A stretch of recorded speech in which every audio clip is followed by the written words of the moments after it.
Está começando mais um Conversa de Dono. Meu nome é Juliano Franco, sou proprietário da Ecosys Marketing Digital e host aqui no canal. Aqui a gente fala de negócio de verdade, histórias reais de pessoas que vivem o empreendedorismo na prática. E hoje a gente vai entrar em um tema que, se você é empresário, precisa parar para prestar atenção: imposto. E não tem como fugir, não tem como pagar. O que você tem que fazer é se ajustar e para pagar melhor com estratégia. Com a reforma tributária batendo na porta, muita gente está no escuro, sem saber o que muda, o que fazer e principalmente como se proteger. E aí que entra um conceito que vem ganhando cada vez mais força: as estruturas de holding, como uma forma inteligente de organizar, proteger o patrimônio e gerar eficiência tributária.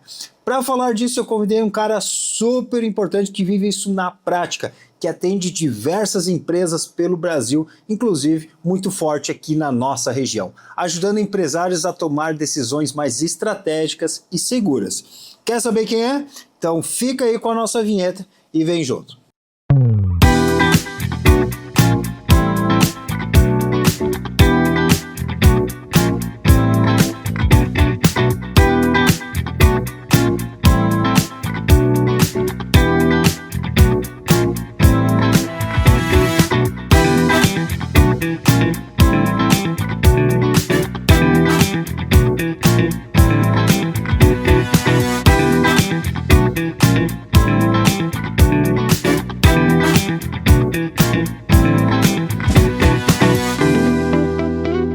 Agora sim, pessoal, estou aqui de frente com o Dr. Jean Canani. E Jean, conte para nós aí, antes da gente entrar num assunto mais técnico que a gente vai falar hoje, né, sobre holding, reforma tributária, quem que é o Jean fora do escritório? Bom, pessoal, minha formação, além da minha formação como advogado, eu também tenho uma vida, uma conduta pessoal sempre pautada na família, pautada nos amigos, né? Principalmente a gente tem uma vida social bem ativa, onde a gente busca, não estando trabalhando, sempre fazer novas amizades, né? Ter uma vida social bem regrada e sem deixar de lado a família, né? Que eu acho que isso é um berço, vamos dizer assim, onde a gente aprende a ter as primeiras regras de vida, né? Então, sempre a gente busca esse destino fora do escritório, né? Uhum. Jean, como que começou a tua trajetória dentro do direito? Tu vem de uma, vamos dizer assim, de uma sucessão de advogados, né, na família? Ou eu não lembro bem certo qual que foi o convidado nosso, que ele falou assim: cara, meu pai falou assim, ó, tu vai fazer uma faculdade e pronto. Como é que foi a tua entrada para o ramo do direito? Por que tu escolheu esse caminho aí? Bom, eu já na formação do meu segundo grau, né, eu já tinha esse sonho de ser advogado, né? Sempre tive uma identificação com a profissão, né? Meu pai, né, finado pai, inclusive, ele era empresário, né? E a gente acabou por assumir também as empresas agora por ocasião da sucessão dele. Mas ele, num primeiro momento, se voltou contra a minha vontade, né? Dizendo que advogados não eram bem quistos no meio empresarial. Por N situações que ele havia se apresentado para ele na vida laboral dele, né? E mesmo assim eu topei isso como um desafio, né? E aí fiz o vestibular. Na época, fiz em Passo Fundo, acabei passando na Universidade de Passo Fundo, na UPF. Fiquei 6 meses lá e transferi para Lages, né? E aí, dentro desse histórico, né, aquilo, acabei por... O meu primeiro poder de convencimento foi o meu pai, né? Onde eu fiz com que ele quebrasse esse paradigma, né? E nessa ocasião eu me inseri na faculdade de Direito, posteriormente, junto com a doutora Mônica Grisolha e o doutor Altamiro de Oliveira, à época, aqui em Lages, né? A gente obteve uma vaga de estágio e ali começou a minha jornada dentro do direito, né? Então eu fui estagiário forense por muito tempo na vara da infância, junto com a doutora Mônica. Posteriormente trabalhei com o doutor Altamiro também, né? Hoje desembargador. E ali iniciou uma trajetória dentro do direito, mas principalmente eu tinha um sonho, e o sonho era ser advogado, né? Então eu me formei em 2005 e a fatídica prova da OAB fez eu atrasar um pouco o meu início de carreira, né? E no final de 2006, então, eu ingressei os quadros da OAB e aí, a partir de então, a gente iniciou uma advocacia de uma prospecção mais fria no início, né? Todo advogado tem essa prerrogativa. E, posteriormente, com o passar do tempo, a gente foi crescendo, graças a Deus, na área, adquirindo uma conduta, uma credibilidade de mercado, né? E até por ser filho de empresário, na época, eu me identifiquei muito com essa área, né? Então, a gente começou a seletizar a área do direito empresarial como um todo, né? E, posteriormente, a gente foi... com o crescimento do meu escritório, né, eu cheguei a dinamizar o meu escritório com uma sociedade, com o Dr. Matheus Canani também, que é meu primo, né?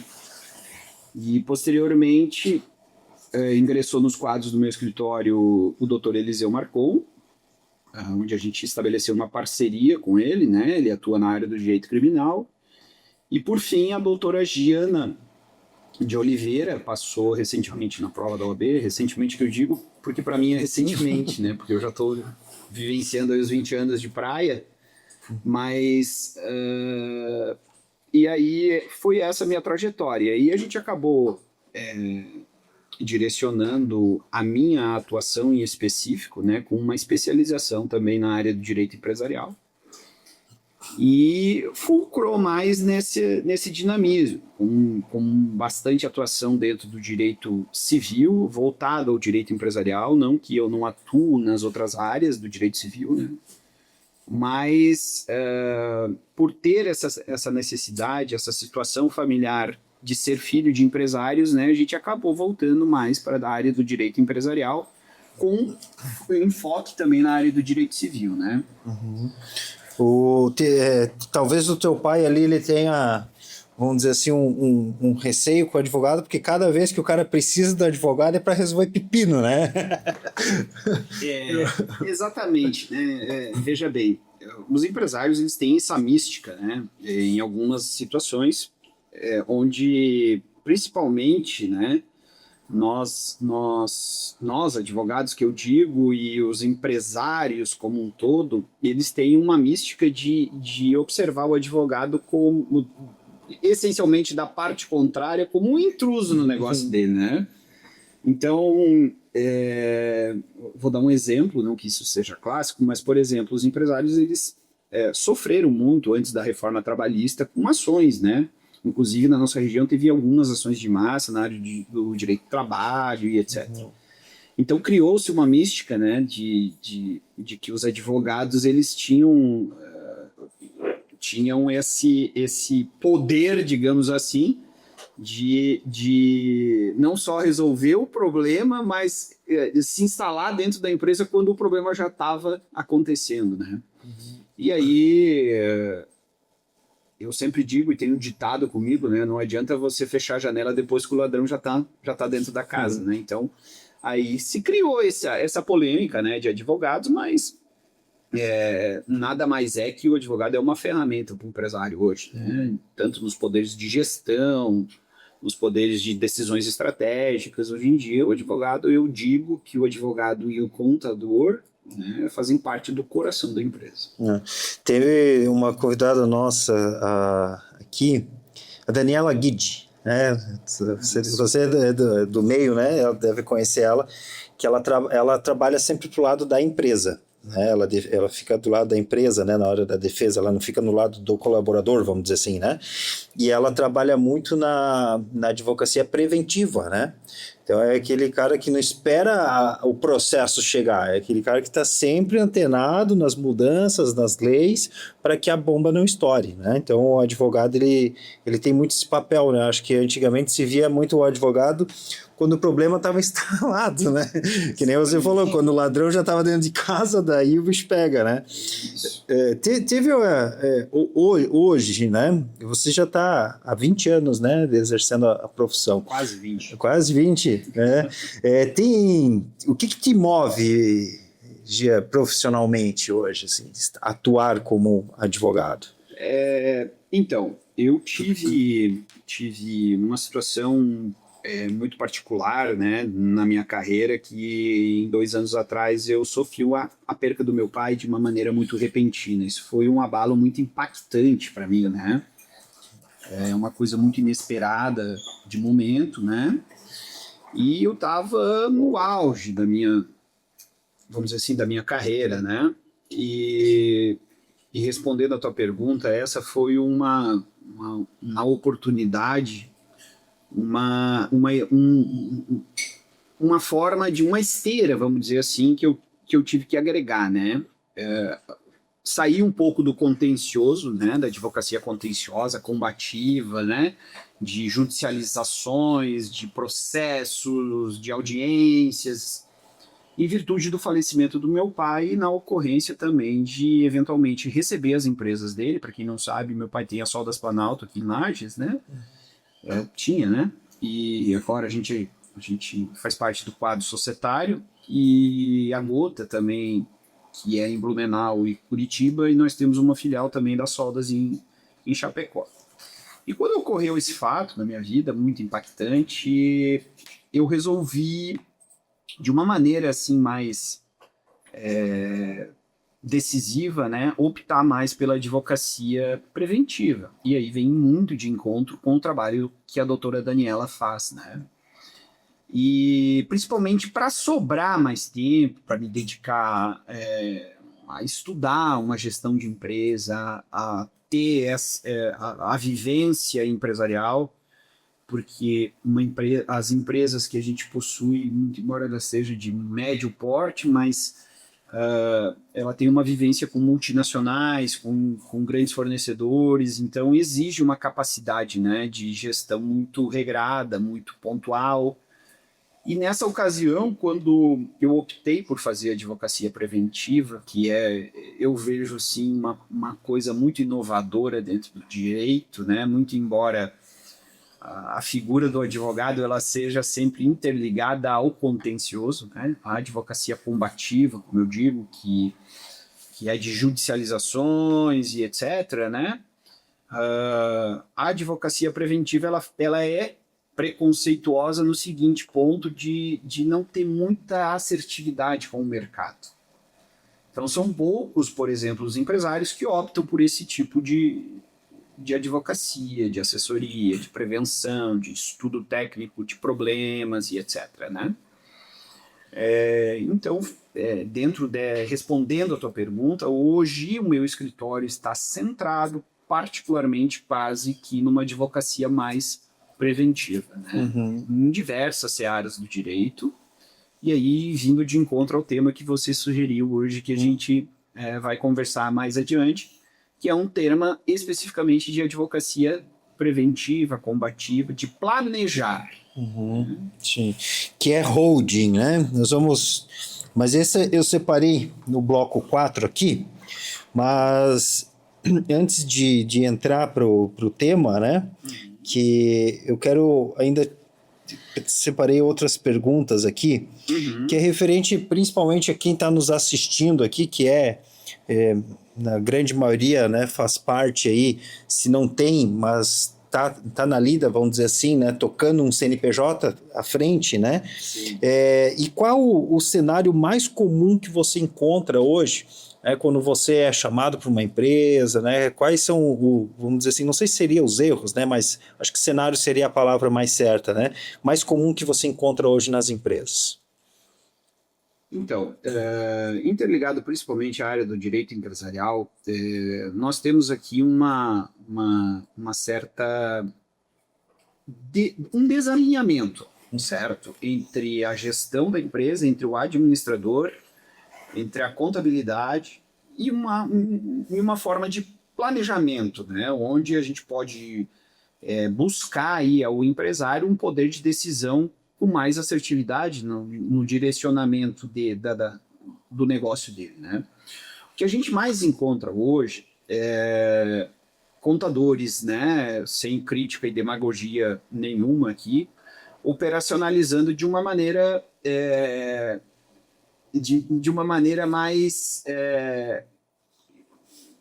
vamos dizer assim, vou achar a palavra aqui, mais mecânica, né?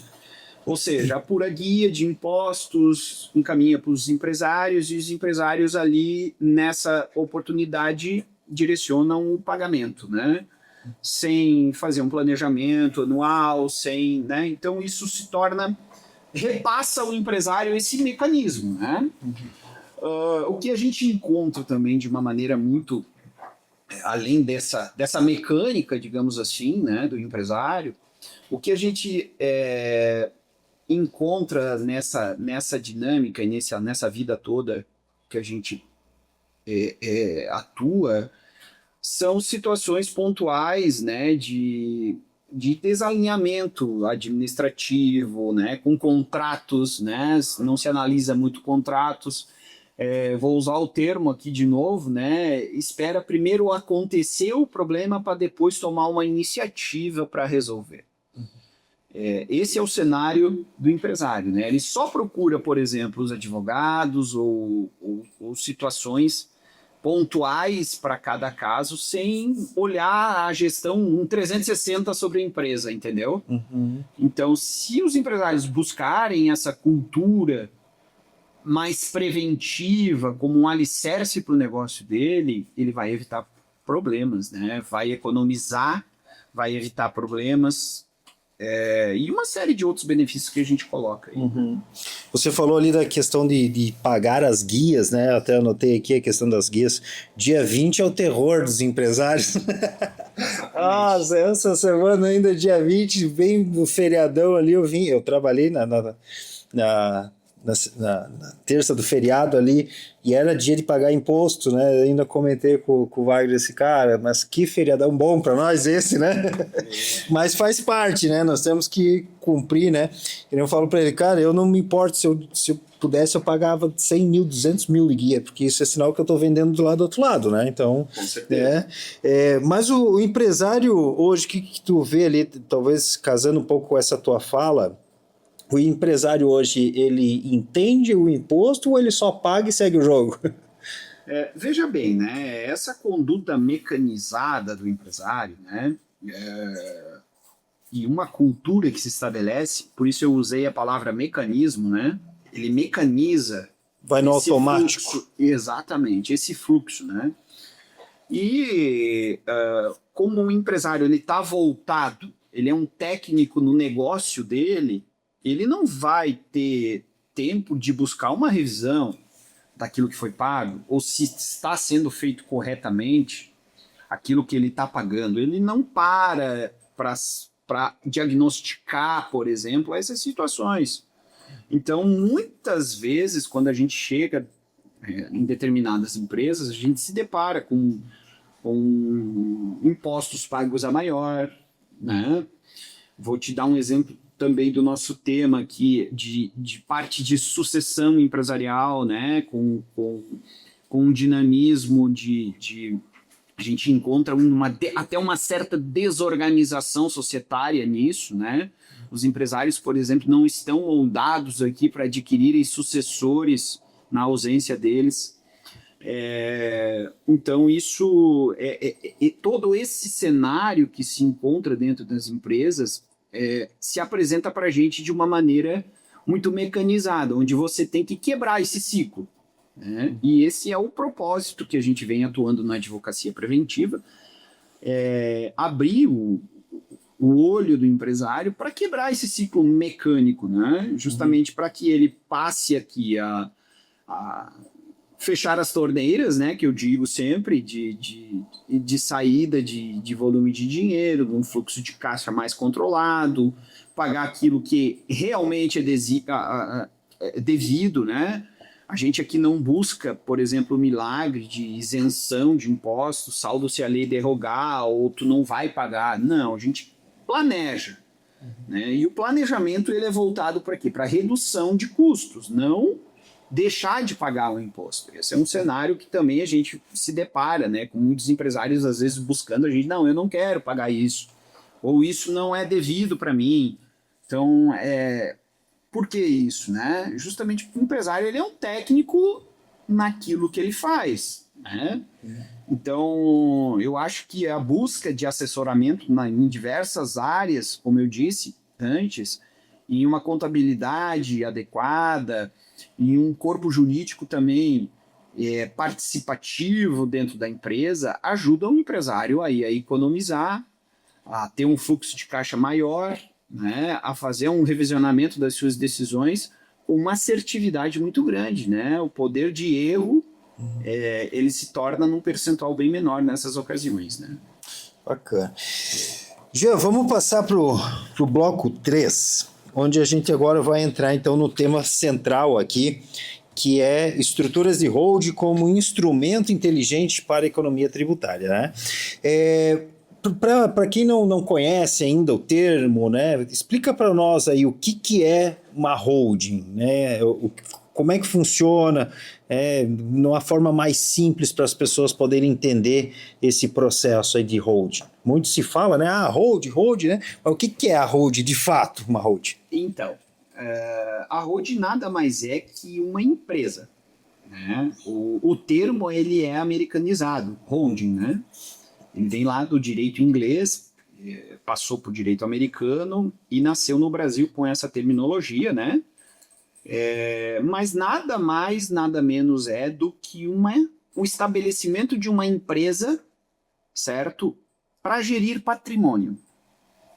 Certo? Nestas ocasiões, ela pode se fragmentar entre holding por cotas em responsabilidade limitada, ou ser estabelecida pela lei da SA, né?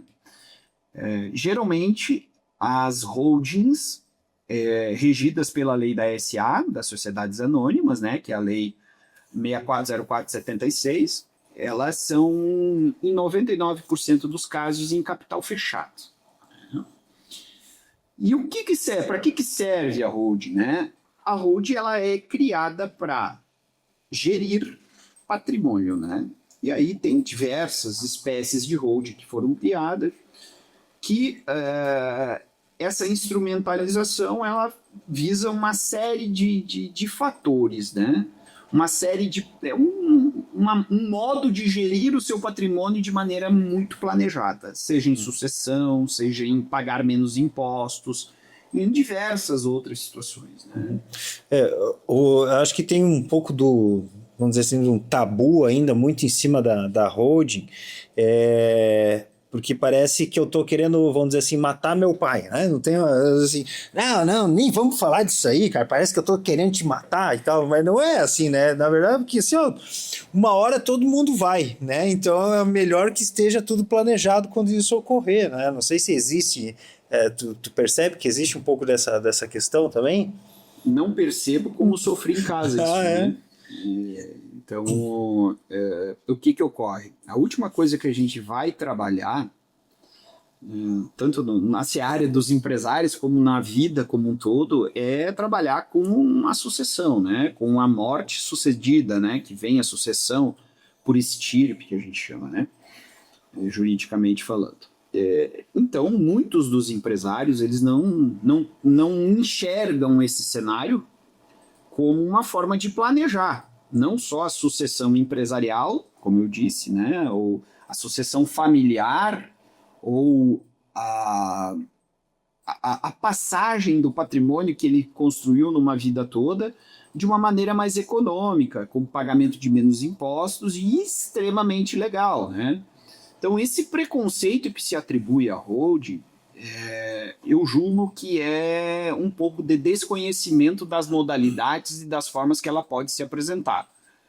E direcionando para a tua pergunta, existe um mecanismo de planejamento sucessório de holding que é fantástico, onde você pode eleger que determinado patrimônio fique com A, com B, com C, né, dos seus herdeiros, onde você pode eleger que na sua falta vai ficar um administrador, onde você pode ofertar a doação das suas cotas patrimoniais, né, as cotas subscritas no contrato social, e ficar com usufruto dessas cotas para os seus herdeiros, ou seja, você faz uma doação de cotas. Então são cenários, né, que se cria dentro desse gênero holding, que varia muito de caso a caso, né? Então, cada dor que o cliente vem nos perguntando, a gente monta uma estratégia, monta um cenário, né? Quero uma holding para planejamento sucessório. A gente, né, através de uns questionamentos, de algum checklist de documentos que a gente apresenta, a gente criou um método para isso acontecer, né? E aí, analisando cada caso a um caso, a gente elabora um diagnóstico respectivo ao caso, né? Existe dentro da holding uma visão de que isso, vamos dizer assim, é para milionários, né? Para quem tem grandes fortunas e tudo mais. E a holding hoje, ela se enquadra para grandes empresários, para pequenos empresários? Como é que é essa questão de nível patrimonial? Não sei se seria bem assim o termo que a gente poderia utilizar, mas a holding é para grandes empresários ou serve também para os pequenos empresários? Bom, essa é uma mística, né, que se criou ao longo dos tempos com relação à holding, né? A holding, ela não tem um limite de patrimônio, um acréscimo significativo de bens para você constituir uma holding, né? Por exemplo, existe possibilidades de pequenos empresários, né, de pessoas constituírem uma holding. Vai depender da dinamização da constituição dessa holding, a finalidade que ela vai ter, né? Com a reforma tributária, e eu digo isso aos meus clientes, e principalmente aonde a gente vai dar palestras ou conversar sobre esse tema, que esse ano é o ano da holding. Por quê? Porque nós estamos aqui num cenário de reforma tributária, né? A lei de outubro de 2005, que estabeleceu a reforma tributária, ela condicionou algumas situações aos empresários, onde a gente já vem debatendo isso de uma maneira muito... dependendo de muitos estudos, de uma maneira muito assertiva com outros colegas, participando de network, de seminários sobre esse tema. E esse ano é um ano que tende a desmistificar esse cenário pela reforma tributária. Então, não tem requisito para se estabelecer uma holding, tá? Não tem limite patrimonial para se ter uma holding. Basta você criar uma finalidade para ela de planejamento. Ela se engloba, ela pode ser usada como uma estratégia e também como uma finalidade de planejamento. Basicamente, esse é o fim da holding, né? Entendi. Qual que é... Até antes de passar para essa pergunta aqui, tem muito aquela questão de você fazer a tal da doação em vida, né? Que muitas pessoas fazem, né? Eu tenho os meus bens lá, eu já vou fazer doação em vida, porque daí, né, tem as questões de taxas, impostos que são menores, né? A holding também pode auxiliar nesse processo também? Esse é um dos benefícios que a constituição da holding proporciona aos interessados, né? Hoje nós estamos falando aqui de um cenário de imposto de transmissão causa-mortes, que é objeto da reforma tributária, como a constituição de outros impostos, né? Como o IVA, como outros, né? Onde os utilizadores da holding, eles se beneficiam por uma série de fatores, né? Principalmente com alíquotas menores, o simples fato de mudar base de cálculo para apuração do imposto, né? Hoje nós estamos falando aqui, por exemplo, da integralização de imóveis, por exemplo, de cotas de empresas num contrato social onde você planeja ali as cotas que vão ser subscritas e você vai recolher o ITCMD pelo valor do capital social da holding e não sobre o valor total do teu patrimônio. Isso dá uma diferença muito significativa. Por exemplo, você tem um patrimônio de 50 milhões de reais e lá na holding teu capital social é de 500 mil. Então a base de cálculo para o ITCMD vai ser o 500 mil e não o valor total da sua empresa. Genericamente, muito genericamente, né, e usei desse exemplo aqui para bem diferenciado de valores para sugerir a modalidade da holding, que seria aí num planejamento sucessório, né? Como eu disse, cada caso é um caso. Então a gente estuda esses cenários, né? Analisa isso de acordo com o patrimônio do cliente, se a holding dele vai ser exclusivamente para planejamento sucessório, se ela vai ser uma holding de participação, né? Se ela é uma holding mista, uma holding pura. Então, tudo essas modalidades e finalidades da holding vai depender de cliente a cliente. Mas os benefícios, por exemplo, de redução de alíquotas são infinitos. Bacana. Qual que é o maior mito que tu percebe assim já na hora que se fala sobre holding?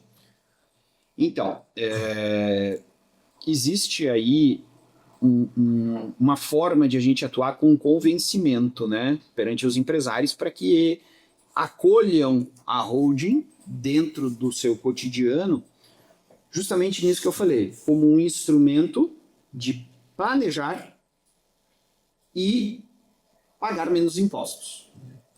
Falando na questão de pagar, me veio agora aqui, para eu constituir uma holding, eu tenho, vamos dizer assim, uma mensalidade, uma taxa que eu devo pagar? Não, eu tenho, claro, tem a taxa ali de um advogado, construir toda a minha holding, fazer tudo, né, organizado de acordo com o que eu quero ali, mas depois eu tenho uma, vamos dizer assim, uma manutenção, tem um custo? A holding ela não necessariamente tem que ser planejada por um advogado. Ela pode ser constituída também pelos contadores, né? Nada mais nada menos do que a consolidação de uma empresa, de um CNPJ, né, onde lá você vai ter os respectivos quinais de atuação dessa holding, que é a finalidade dela, que nós chamamos, né?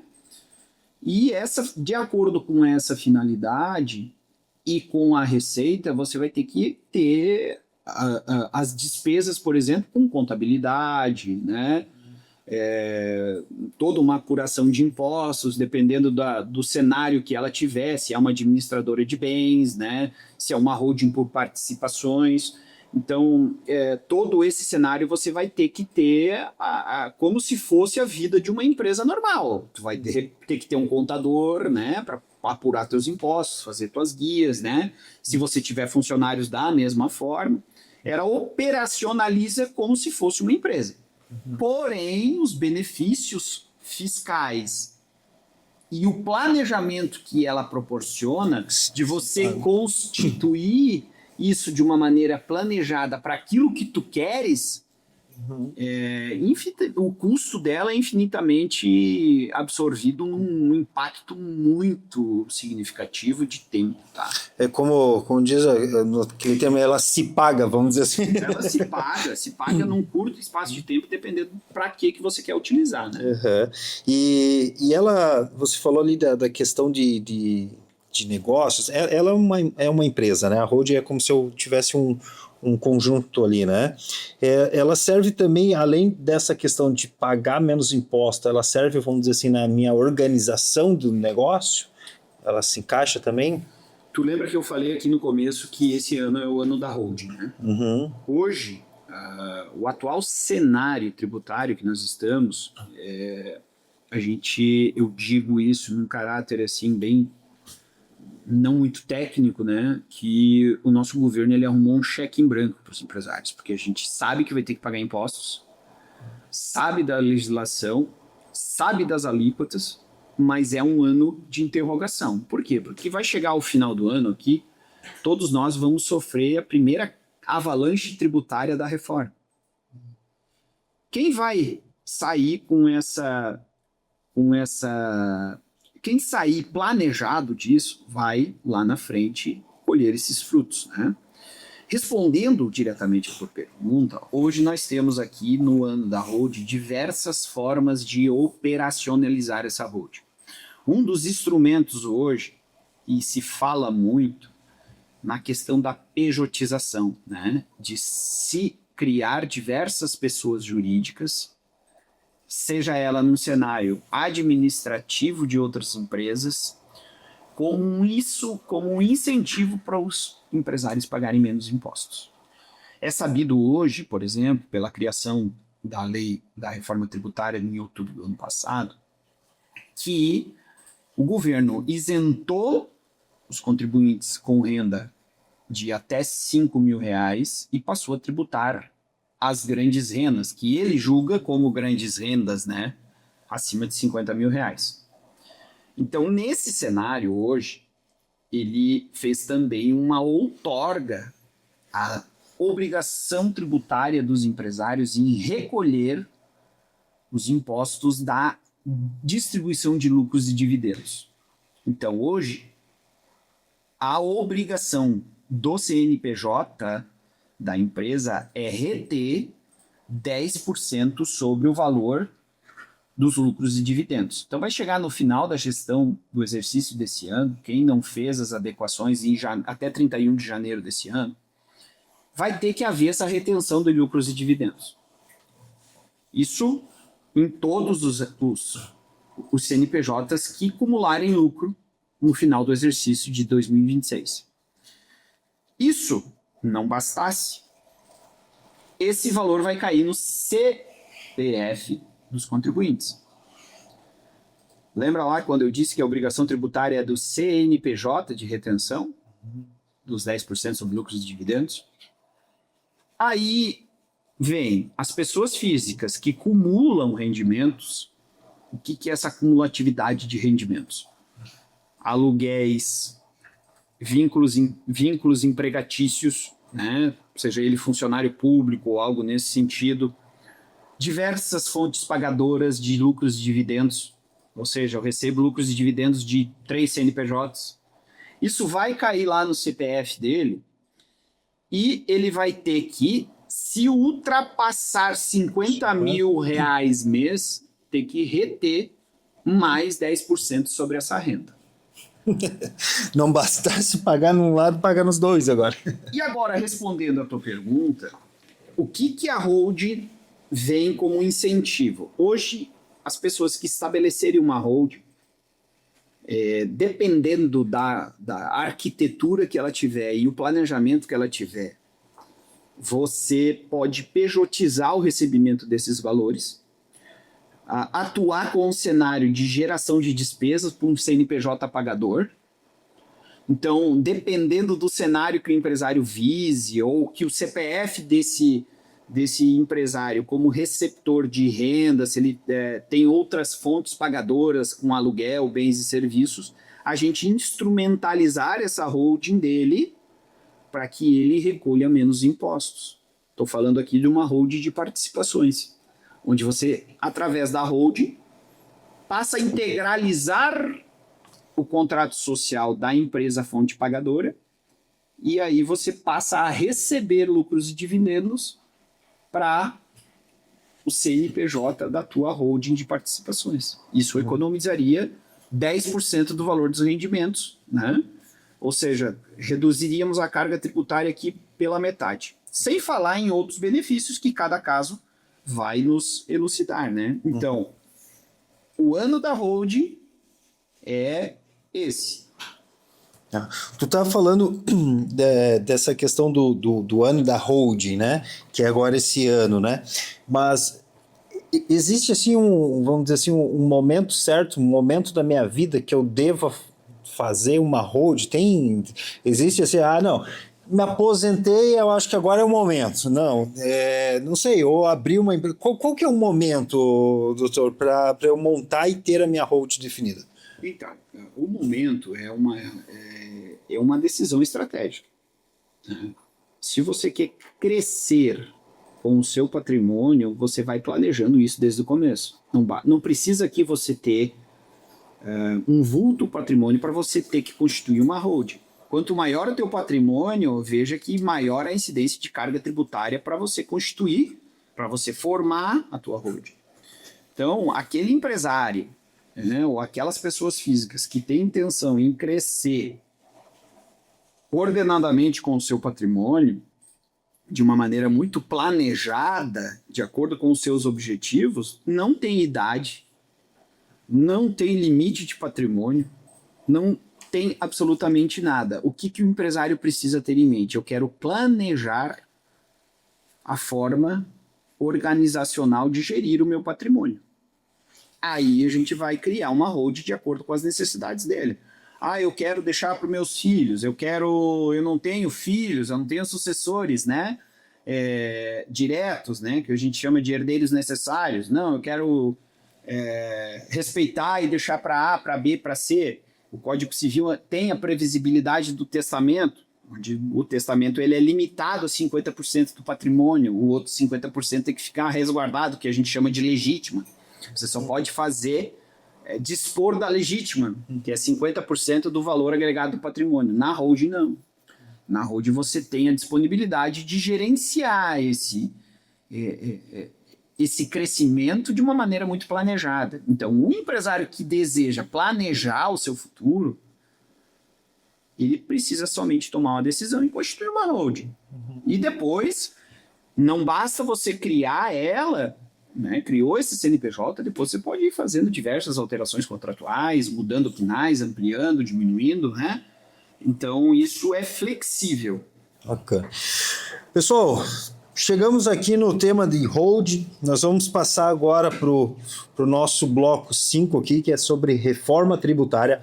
Mas antes disso, eu tenho um recadinho para você que eu preciso abastecer o meu café e a gente já volta aqui com o Dr. Jean Canani. Você é empreendedor, empreendedora, tem uma história para contar e adora compartilhar experiências? Esse convite é para você. Conversa de Dono, o podcast que dá voz a quem vive o dia a dia dos negócios, enfrenta desafios reais e constrói resultados de verdade. Aqui a gente não fala somente de sucesso, a gente fala de histórias reais, aprendizados, erros, acertos e tudo que faz parte da jornada empreendedora. E agora eu quero te fazer um convite. Se você quer participar como convidado e contar a sua história aqui no Conversa de Dono, é simples. Chama a gente no direct do perfil oficial e vem fazer parte desse projeto que está conectando e fortalecendo empreendedores da nossa região. Bora juntos então construir, crescer e dar voz a quem faz acontecer. Estamos de volta ao nosso Conversa de Dono. Hoje estou aqui junto com o Dr. Jean Canani.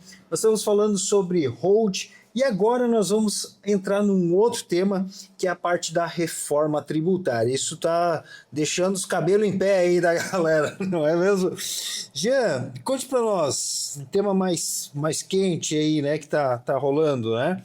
Como que a reforma tributária, o que muda na vida do empresário? Então, a gente está vivendo uma transformação estrutural, né? Das cargas tributárias, dos impostos, né? Alguns impostos estão mudando, outros impostos vão sofrer algum reajuste de alíquotas, mas o cenário principal é aquele que eu falei anteriormente, né? O cenário hoje é a outorga da obrigação tributária para os CNPJs pagadores dos empresários, né? Com lucros e dividendos, e essa obrigação tributária ela vai incidir e ter reflexo também no CPF dos empresários e nas declarações de imposto de renda, tanto da pessoa jurídica quanto da pessoa física. Então, a reforma tributária, diante dessa estruturação, ela, como eu disse também anteriormente, né, a gente está com um cheque em branco que o governo nos outorgou, porque a gente não sabe de que forma isso vai se processar, de que forma isso vai ser fiscalizado, né? Porque é um cenário totalmente novo, tanto governamental quanto também dos contribuintes. Frente a esse cenário, o que a gente pode orientar os empresários, né, é que você tem que se planejar. Esse é o caminho, né, principal e extremamente idealizado por nós, operadores do direito, pelos contadores, né, onde a gente, num fluxo de troca de ideias aí, tem sugerido e combativamente feito esse trabalho, que é um trabalho de planejamento tributário. Então, eu julgo que este ano, principalmente, né, é um ano de você se planejar. Por quê? Porque, como eu disse, a gente está com cheque em branco, então tu tem que preparar o teu bolso na medida em que for se constituindo esse cheque, né, para que a gente possa chegar lá no fim do ano e não ser surpreendido. Tão pouco no fim do ano, quando é o fim do ano tributário das empresas, né? Como também lá na nossa declaração de imposto de renda, cuja database é maio do ano que vem. Então, isso tudo tem que ficar muito exponencialmente planejado para que não haja surpresas, né, Juliano? Falando nisso, tu já fez a tua declaração desse ano? Tá rolando aí as declarações, né? O brasileiro costumazmente deixar para a última hora, né? Essa semana ainda peguei no pé da minha esposa lá, assim, já fez? Não, porque faltou mandar lá para contabilidade o negócio dali, do colégio da filha e tal, assim, que disse, mas mande logo. Né? Tem então aquele cara, vamos dizer assim, eu recebo 10, 15 mil de uma empresa, daí herdei lá 2, 3 salas comercial, tô ganhando um aluguel, tem mais um barracão lá que eu fiz, tô ganhando mais aluguel, no final das contas tô ganhando ali 70 mil, 60 mil, esse cara vai tomar choque, vamos dizer assim, se não se prevenir, né? O que a reforma aí pode, vamos dizer assim, pegar de surpresa quem não tiver preparado para esse... Como eu disse também anteriormente, no bloco anterior, né? Nós temos aqui como um karma, né? É sempre tomar iniciativa depois que o problema acontece. Então, a gente quebrar esse paradigma, tanto dos empresários quanto dos contribuintes, isso é um trabalho muito minucioso, né? Onde a gente tem que convencer os empresários que o planejamento hoje ele é necessário. E não só os empresários, as pessoas físicas deles. Eu julgo aqui também, e queria também alertar, os profissionais liberais. Né? Nós temos aqui profissionais liberais médicos, por exemplo, no caso da tua esposa, onde ela ofere muita renda com retenção de imposto na fonte. Caso, por exemplo, de médicos plantonistas que têm consultório particular, que fazem cirurgias. Então, esse valor agregado, e muitos deles, inclusive, com renda de bens e serviços, né, que a gente chama de aluguel e etc. E essa cumulatividade dentro de um mesmo CPF, se ultrapassar os 600 mil ano, ou, veja bem, ou os 50 mil mês, tu vai ter que reter. Então, doutor, como é que vai funcionar aí se eu passar de 50 mil no mês de junho, mas chegou lá no fim do ano e eu não atingi os 600 mil? O que vai acontecer nesse cenário? Você vai ter que reter lá naquele mês que você ultrapassou o limite, certo? E lá no exercício do ano seguinte, quando você for fazer a tua declaração anual, tu vai ter que fazer o ajuste. E esse ajuste, ele vai entrar nessa declaração de imposto de renda da mesma forma que você faz o pedido de restituição hoje. Né? O governo tem que homologar para depois te pagar. Então veja bem que você está antecipando a tua receita de impostos de um ano para o outro, certo? Pelo fato de você não ter se planejado. Falo isso novamente, profissionais liberais, médicos participativos em diversas sociedades médicas, dentistas, né? Isso a gente tem trabalhado aí muito com essa classe, né? Para planejar a diagramação das alíquotas de impostos deles de uma maneira muito coerente. né? Eu digo que com a reforma a gente não vai deixar de pagar imposto ou vai aumentar a alíquota. Não, você tem que se planejar. Em muitos casos pode até diminuir alíquotas, né? Porém, em outros a gente tem que brigar para quê? Para pagar menos, não deixar de pagar. Isso é um cenário que não contempla mais, em dias atuais, você, né, salvo os benefícios fiscais que a lei derroga, né? Mas você não recolher o imposto hoje é um cenário praticamente que desapareceu, né? Aliás, nunca teve, mas tinha essa mística também. Então a holding hoje ela instrumentaliza esses processos com a reforma tributária de você reduzir a tua carga tributária, de você pagar menos impostos e você não adiantar valores para o governo para ir ajustar isso no exercício do ano seguinte. Voltando a falar da reforma, lembra quando eu disse que esse ano a gente está com um cheque em branco? Porque vai chegar lá no final do ano, a gente não sabe de que forma isso vai se processar, como vai se processar. Então isso pode ser, né, o estupim lá nos empresários, onde vai cair a ficha deles, né, tanto na declaração da pessoa jurídica, né, na retenção dos lucros e dividendos no exercício desse ano, como lá na declaração de imposto de renda deles de pessoa física. E aí pode ser tarde, aí você vai ter que tirar dinheiro do bolso, pagar um imposto maior, para depois fazer todo um reajuste. Vamos passar para o bloco aqui, que eu nomeei o bloco 6 como erros e cuidados. Né? Abrir uma empresa hoje, com todas essas mudanças, essa reforma que está acontecendo, sem um planejamento, pode custar mais caro? Veja bem, quando a gente fala em planejamento, a constituição da empresa ela deve ser gerida por profissionais, né? Essa decisão do empresário ou das pessoas físicas, né? Ser gerida de uma maneira muito coerente, muito sólida, né? Com pessoas técnicas no assunto que possam montar para você uma estrutura voltada para aquilo que tu quer. Eu quero um comércio mercantil de venda, de distribuição, de isso, de aquilo. Isso é um negócio, é um formato de um negócio. Eu quero pagar menos impostos nessa empresa. Eu quero pagar menos impostos na minha pessoa física. Então isso vai depender de caso a caso. Ficar mais caro? Eu julgo que não. Desde que seja planejado, você vai recolher o mínimo de imposto possível dentro da seara e do norte que você queira dar para os seus negócios, certo? Então não fica mais caro, muito pelo contrário, o planejamento ele tende a ficar a curto e a longo prazo, obviamente que de antemão você pode até gastar mais, né?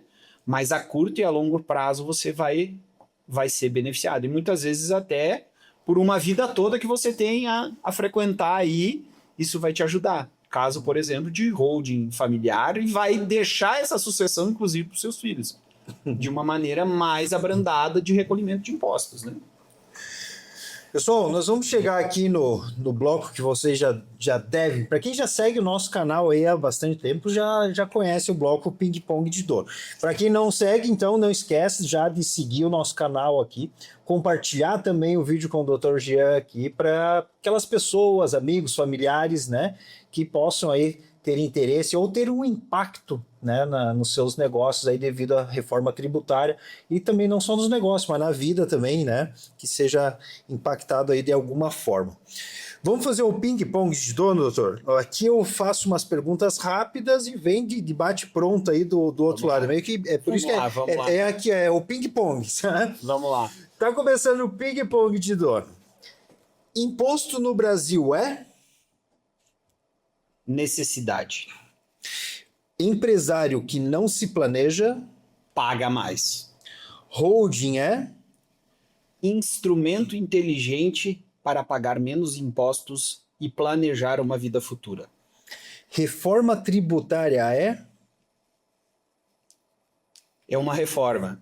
Toda reforma ela tem que destruir o que foi feito e construir uma coisa nova. Então, esse, para mim, é o cenário da reforma tributária. Implementar uma cultura diferente a nível de recolhimento de impostos. Um erro caro. Não se planejar. um conselho para quem quer proteger seu patrimônio. Estamos aí hoje, debatemos um dia todo quase, né?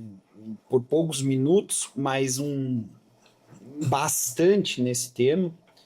É uma solução inteligente, a gente tem instrumentalizado bastante, esse é o conselho que eu dou aos empresários e às pessoas físicas que concentram grande volume de impostos no seu CPF ou no seu CNPJ, a se planejar. O planejamento, ele é barato pela forma que ele se dinamiza na vida das pessoas.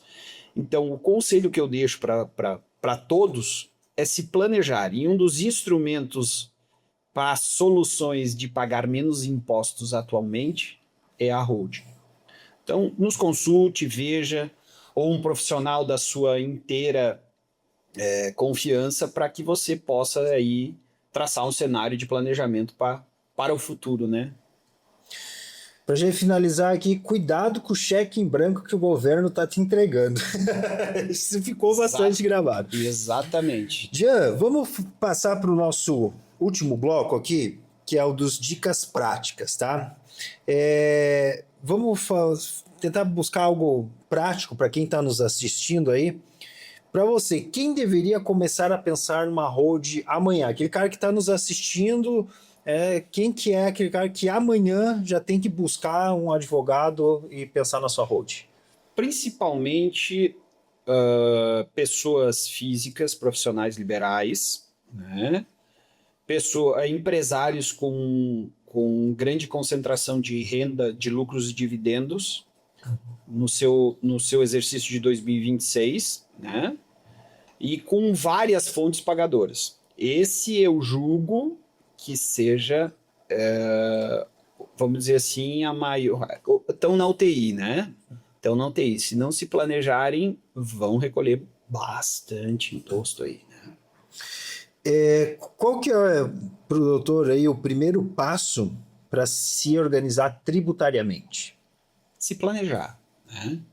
Ter muito claro aquilo que você quer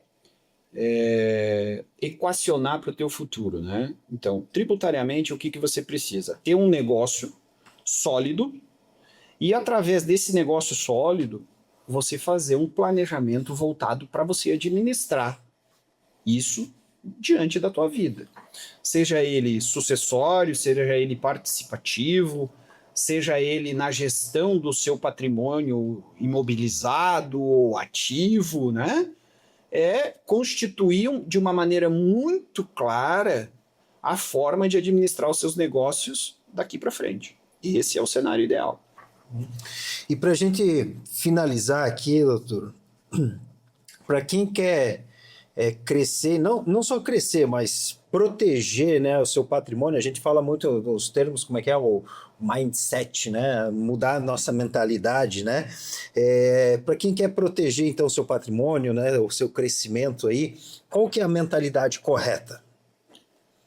Eu não digo não só proteger o seu patrimônio, né, eu digo aqui também fazer um planejamento para você otimizar o teu dinheiro de uma maneira justa, né? Hoje nós temos aqui no Brasil, por exemplo, uma carga tributária de países muito alta, né? Muito volumosa, comparado a países, por exemplo, que não têm a mesma estrutura tributária, mas é muito desorganizado aqui no Brasil. Então eu vejo que o pagamento de menos impostos você está planejando e otimizando o teu dinheiro de uma maneira muito mais coerente. Sem falar na proteção patrimonial, porque a hold também tem essa instrumentalização, né, onde a gente insere ali no contrato social cláusulas, por exemplo, que eu não falei muito disso, mas a oportunidade então de blindagem desse patrimônio, que a gente diz popularmente, né? Onde a gente coloca cláusulas de inalienabilidade, de incomunicabilidade de bens, de empenhorabilidade, né? Então, são instrumentos que a gente formata dentro da criação de um planejamento para que isso fique também protegido, né? Que dificulte, vamos dizer assim, o atingimento do patrimônio, né? Que não crie-se uma confusão patrimonial, mas sim uma maneira mais sólida dentro da legalidade de você administrar o teu patrimônio de uma maneira mais segura, né? Pagando menos impostos. Esse é o feeling do negócio, né? Como também existem outras soluções hoje, na qual a gente também trabalha, né? Que é criação de offshore, são empresas fora do Brasil, né? Que isso não... Aparentemente criou-se um mito também com isso, né? Isso é lavagem de dinheiro. Não. São operações extremamente legalizadas, onde a gente cria, por exemplo, empresas nos Estados Unidos, no Uruguai, né? Todo mundo fala que é paraíso fiscal ou Ilhas Caimãs. Não, são instrumentos que você utiliza para recolher menos impostos, né? E trazer rendas aqui formatadas de um caráter com uma moeda estrangeira, né? Mas recolhendo impostos de uma maneira extremamente legal. Então a gente instrumentaliza isso com N aparelhamentos aí legais para que isso ocorra, né?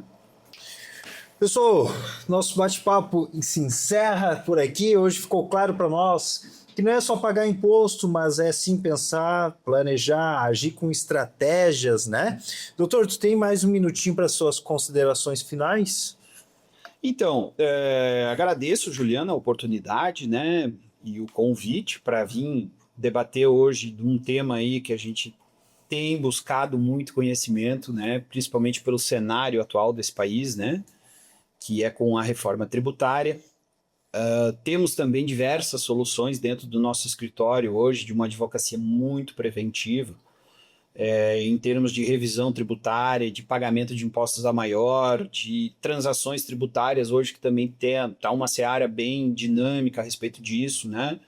E a gente está especializado hoje em trazer soluções para os empresários, né? E eu digo que às vezes as soluções elas podem ser preventivas, mas também soluções servem para resolver problemas. Então, se você está com problema, nos procure. A gente pode estar resolvendo isso de uma maneira, né, mais ortodoxa, mas também de uma maneira mais prática aí, se você tiver um problema pontual, né? Então, o caráter preventivo hoje é uma seara dentro da gestão empresarial. A gente tem se especializado nisso. E, novamente, agradecendo para você, e sempre estamos à disposição quando você quiser falar dentro da área do direito empresarial, de temas da área do direito civil, voltado também a essa classe. A gente está à disposição aí para fazer esse bate-papo aí que é bem salutar. Com certeza, nós vamos ter outros bate-papo aqui, porque é o nosso entendimento aqui dentro do nosso canal, levar, né, mais informação, né? Nós temos nossos propósitos dentro do nosso podcast, e vamos marcar, e eu tenho certeza que essa parte do direito empresarial tem bastante coisinha para a gente falar. Hoje a gente direcionou o tema muito específico, hoje, né? Porque é algo que está muito, né, na galera, está muito pesquisa. Exatamente. Então tem muita dúvida sobre essa questão da reforma tributária. Eu acho que ainda a gente tem que pegar esse tema e talvez abrir ele um pouco mais, pegar algo mais específico. Esmiuçar ele mesmo. Porque é um bolo com muitas fatias e aí tem muita dúvida. Essa questão da road é algo que se comenta também, né? E tem muitas. É um instrumento inteligente que a gente está utilizando esse ano aí para fazer o planejamento dos empresários. Pessoal, eu vou deixar na descrição do nosso vídeo todos os contatos, Instagram, site, tudo do doutor ali. Então, se você está interessado aí, entre em contato, né? Fale lá, como é que é o nome da sua secretária? Ó? A doutora Tamili. Isso, fale com ela lá e ela vai te dar todo o suporte aí para que você tenha um bom processo nesse negócio. Valeu? Nós nos encontramos no próximo episódio, semana que vem, às 20 horas, aqui no YouTube. Falou! Obrigado.